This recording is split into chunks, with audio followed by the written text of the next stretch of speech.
ఈ మధ్య కాలంలో బాగా వినిపిస్తుంది బ్రహ్మముహూర్తం. బ్రహ్మముహూర్తంలో లెగిస్తే మంచి శుభాలు కలుగుతాయి, అనుకున్నవన్నీ అవుతాయి అంటారు. ఎగ్జాక్ట్గా బ్రహ్మముహూర్తం అంటే తెల్లవారుజామున ఏ టైంకి ఉంటుంది, అలాగే నిజంగా ఆ టైంకి లేస్తే అన్నీ కలిసి వస్తాయా? సూర్యోదయానికన్నా ముందు 2 ముహూర్తాల కాలం అంటే దరిదాపుల్లో 96-92 నిమిషాలు. ఆ కాలాన్ని, అప్పుడున్న కాలాన్ని, సూర్యోదయానికన్నా ముందు అప్పుడున్న కాలాన్ని బ్రాహ్మీ ముహూర్తము అంటారు. బ్రాహ్మి అంటే బ్రహ్మకి సంబంధించింది అనే అర్థంలో. అంటే దరిదాపుల్లో గంటన్నర అనుకోండి. గంటన్నర పైనే. ఇప్పుడు 90 నిమిషాలంటే అంతా గంటన్నర, కాస్త అటు ఇటుగా. ఓకే. అందుకే 2 గంటలని అందాజాగా చెప్తూ ఉంటారు మన వాళ్ళు. 6ంటికి సూర్యోదయం అయితే బ్రహ్మ ముహూర్తం ఎప్పుడుంది? 4:30, 4:15 ప్రాంతాలు. ఆ సమయాన్ని బ్రాహ్మీ ముహూర్తం అంటారు. అప్పుడు గనక ఏదైనా అప్పుడు నిద్ర లేచినటువంటి వాళ్ళకి మొట్టమొదట ఏమున్నా లేకపోయినా శారీరక మానసిక ఆరోగ్యాలు ఉంటాయి. శారీరకమైన మానసికమైన ఆరోగ్యాలు. ఎందుకు అంటే మనిషి శరీరం కూడా ఒక జీవగడియారం, బయోక్లాక్ కదా. దీని కార్యక్రమాలు దీనికి ఉన్నాయి. ఇది ప్రకృతితో అనుసంధానం అయి ఉంటుంది, అంటే కొర్రిలేట్ అయి ఉంటుంది. మనిషిదే కాదు, అన్ని జీవులకి ఉంది. అన్ని జీవులు ఏం చేస్తాయంటే ప్రకృతితో తమని తాము అనుసంధానం చేసుకుని దానికి తగినట్టుగా ప్రవర్తిస్తాయి. మనిషికి కొంచెం తెలివి ఎక్కువ కదా, అందువల్ల దాన్ని అధిగమించాలని ప్రయత్నం చేస్తారు. మీరు గమనించండి, సూర్యోదయం అవబోతూ ఉన్న సమయంలో, అంటే 6ంటికి సూర్యోదయం అవుతుంది అనుకుంటే, ఇది శీతాకాలం అన్నప్పుడు 6:15, 6:20 అట్లా అవుతుంది. 4:30 ఆ ప్రాంతాల్లో అందరికీ తప్పకుండా మెలకు వస్తుందా లేదా గమనించండి. వస్తుంది. మంచం మించి లేవం, అంతే. కావాలంటే దుప్పటి బాగా కప్పుకుంటాం, సరిగ్గా లేకపోతే ఫ్యాను స్పీడ్ పెంచటమో తగ్గించటమో చేస్తాం. ఇట్లాంటి పనులు చేసి మళ్ళీ పడుకున్నాం. అబ్బా ఎంత బాగుందో, రాత్రి పడుకున్న దానికన్నా ఇప్పుడు పడుకుంటే ఆ నిద్రలో సుఖం ఆహా అనిపిస్తుందా? అనిపిస్తుంది. తెల్లవారుజాము నిద్ర, ఆ నిద్రే అంత సుఖంగా ఉన్నప్పుడు మేలుకుని పనిచేస్తే ఇంకెంత బాగా ఉంటుందో ఆలోచించండి. ఇంత సింపుల్గా ఆలోచించాలి. ఎందుకు అంటే ఆ టైంలో ఎందుకు మెళుకు వస్తుంది? ఇంట్లో చంటి పిల్లలు ఉంటే ఆ టైంలో లేస్తారు.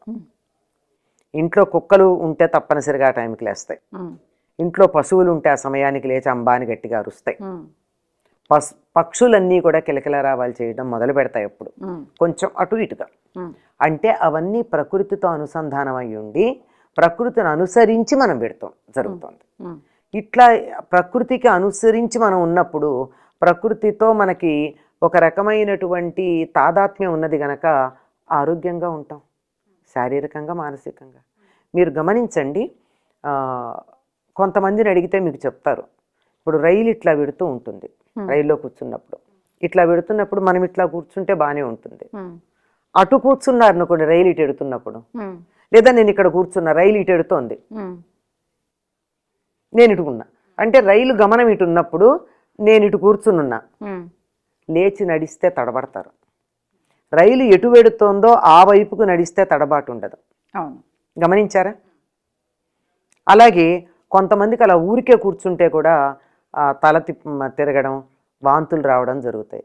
అప్పుడు ఇలా కూర్చుని రైలు ఇటువైపుకి వెడుతున్నప్పుడు ఇట్లా కూర్చున్న వాళ్ళు ఉన్నారా, వీళ్ళకి కాస్త తల తిరుగుతూ వాంతులు, బస్సుల్లో అయినా సరే అనిపిస్తుంటే వెంటనే అటు వెళ్ళి కూర్చుంటే ఒక 5 నిమిషాల్లో సెట్ అవుతుంది.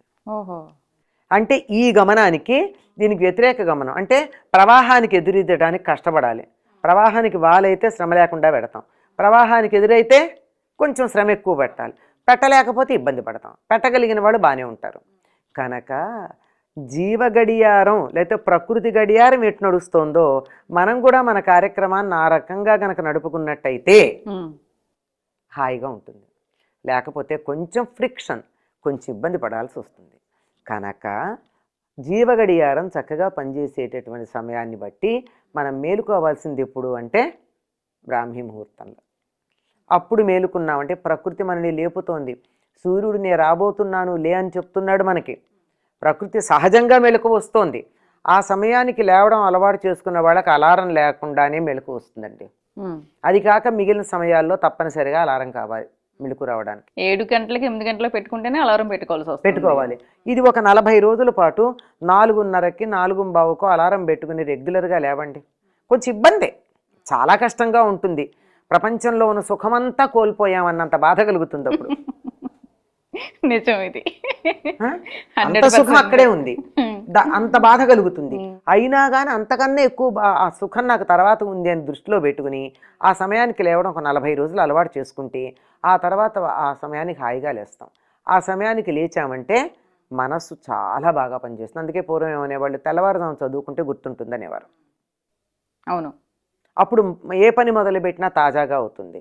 ఎందుకంటే వాతావరణంలో మనం ఇప్పుడు ఉన్నటువంటి రెసిలెంట్ బజిల్ అప్పుడు ఉండవు, ప్రశాంతత ఉంటుంది. అందుకని మనసులో వచ్చే ఆలోచనలు డిస్టర్బెన్స్ ఉండవు. బయట వాతావరణంలో ఉండే డిస్టర్బెన్సెస్ అన్నీ మనం ప్రశాంతంగా కూర్చుంటే మన మైండ్ మీద కొంత ప్రభావం చూపిస్తాయి, వైబ్రేషన్స్.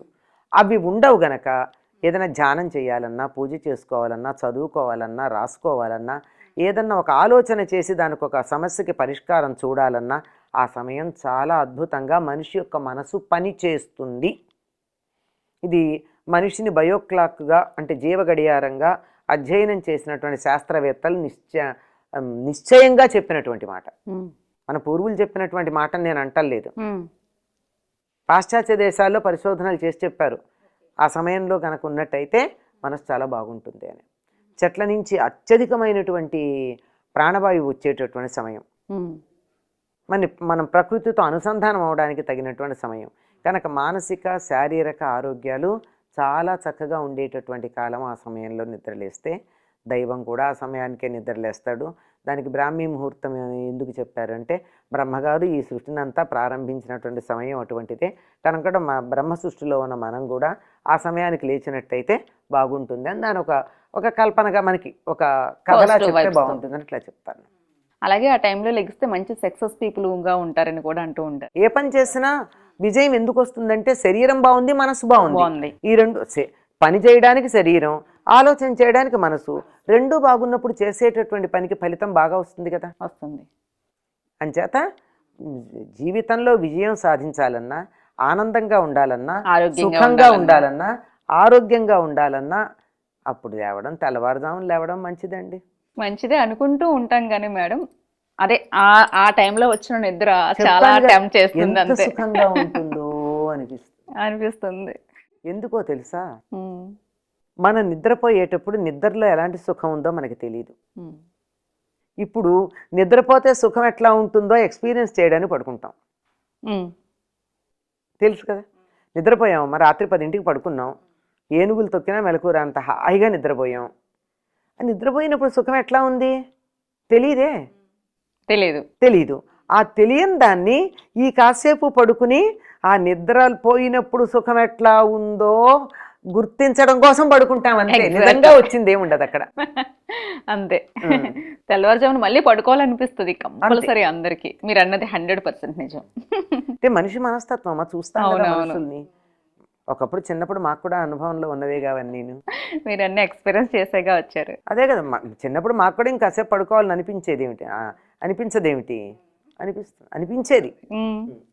రాత్రి 7:30-8ంటికి పడుకునేవాళ్ళం మేము. అయినా సరే పొద్దున 5ంటికి లేవాలంటే కొంచెం ఇబ్బందే. ఇంకో అరగంట పడుకుంటే రాత్రులు మెళుకు వస్తాయి, అనుమానం ఏం లేదు. 4ంటికి మెళుకు వస్తుంది, అయినా సరే కొంచెంసేపు ముసుగు పెట్టి పడుకోవాలనిపిస్తుంది. అంటే అవన్నీ కంట్రోల్ చేసుకొని చక్కగా ఉంటే కొద్ది రోజులు దాన్ని అలవాటు పెట్టేస్తే అసలు మళ్ళీ అటువంటి ఆలోచనే రాదు. లేస్తే ఉన్న సుఖం తెలిసాక పడుకోబుద్ధి అవ్వదు, అలవాటు అయిపోతుంది కూడా మనకి ఆటోమేటిక్గా. దీనివల్ల జరిగే మేలు అనుభవంలోకి వచ్చాక పడుకుంటే దానికన్నా ఇదే నయం కదా అనిపిస్తూ ఉంటుంది.